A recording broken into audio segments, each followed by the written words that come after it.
Auto workers vote for independent union at Mexico GM plant. Workers at a General Motors assembly plant in northern Mexico have voted for a new independent union to represent them after ousting an old guard union. Last year, Mexico City, workers at a General Motors assembly plant in northern Mexico voted for a new independent union to represent them after ousting an old guard union last year, according to results announced Thursday. The vote among the roughly 6,500 employees of GM transmission and pickup plants in the northern Mexico city of Silao was a major test of whether a measure of freedom is come to Mexico, where pro-company unions held wages down for decades and drained manufacturing jobs from the U.S.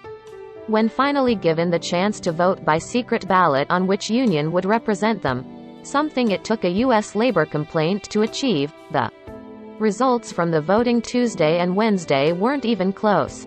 The Independent Union of Auto Industry Workers, known by its initials in Spanish as CINTIA, won 76% of the roughly 5,500 votes cast. The Old Guard Confederation of Mexican Workers, the CTM, which long dominated the plant, won less than 1,000 votes. I want all the workers to see it can be done, because this is the start of a new change in unionism, the leader of the CINTIA Independent Union, Alejandra Morales Reynoso, said after the vote. I think we are going to start showing all our colleagues that a real change can be achieved, not just here in Silao, but in the state, the country and in the whole world. Asked about what lessons other unions could learn, Morales Reynoso, an assembly line worker, said, "We hope they change, that they should work for the base employees, for the workers, and not just for their own interests." In a statement, GM called it an unprecedented exercise in democracy, and said, General Motors will act in compliance with the law to work with the union representation elected by the workers.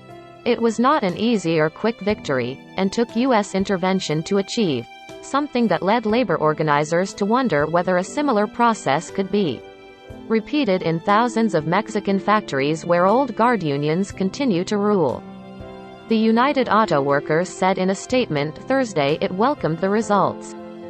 The UAW congratulates the workers of GM Silao on forming a free, fair and independent SINTIA union, according to the statement. We commend the Biden administration and USTR, U.S. Trade Representative, for ensuring a fair election process, and we look forward to a new era of free, fair, independent unions in. That was a reference to a U.S. government labor complaint filed last year under the U.S.-Mexico-Canada Free Trade Pact. Under changes to Mexican labor law, required under the USMCA, workers can now in theory vote out the old, pro-company union bosses. But in practice, the old union bosses resisted.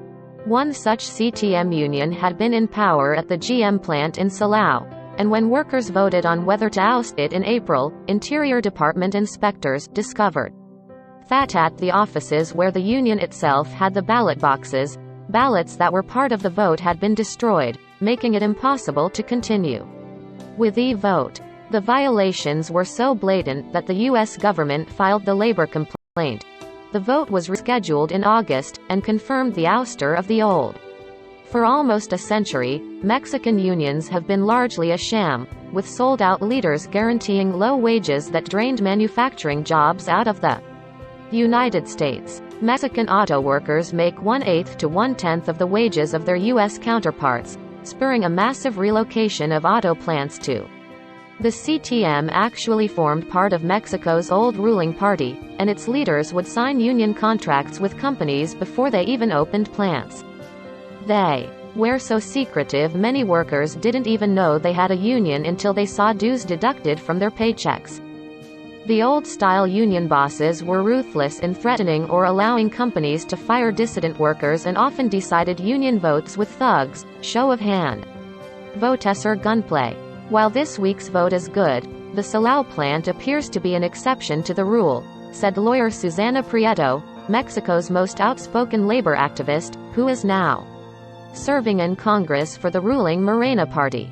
Yes, it is an achievement. It's an achievement because of the intervention by U.S. government authorities, Prieto said, adding Mexican officials were forced to do it, and saying, "It is the only case in the country." Prieto said she also doubted the U.S. government was all that committed to union democracy in Mexico, or wouldn't be willing to exchange it for something it wants from Mexico, like acceptance of proposed subsidies for U.S.-made electric vehicles. "It is a bargaining chip," Prieto said.